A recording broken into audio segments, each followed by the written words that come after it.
Hello everyone, সবাইকে জানাই শুভ রথযাত্রা। আর আমিও বলতে পারো যে মেলা দেখতে যাইনি, অ্যাকচুয়ালি অফিস থেকে আসার পথেই দেখলাম যে রাস্তার ওপরেই হয়েছে। দেখো সেই বিখ্যাত পাঁশকুড়ার চপ। তো আমার তো শরীরটা একটুখানি খারাপ আছে, তো আমি সেই জন্যে আর খেলাম না। তো ঠাকুর দর্শন করে টোটাল আমি ভাবলাম মেলাটা একটু ঘুরে ঠাকুরের দর্শন হয়ে যাবে। তো দেখো অনেক কিছুই বসেছে, আর বাদাম চিকিটির কথা তো বাদই দাও, তো কন্টিনিউ হচ্ছে, এখন টেডি খাওয়া হচ্ছে।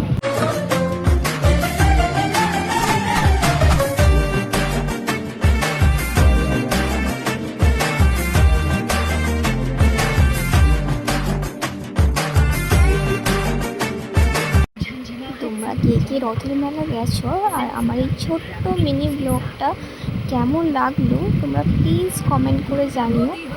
আর কারা কারা গেছো রথের মেলা এখন দেখতে বাকি আছে, তারা প্লিজ তাড়াতাড়ি গিয়ে দেখে নাও, কারণ আর একটা সপ্তাহই আছে, আর কিছু বাকি নেই।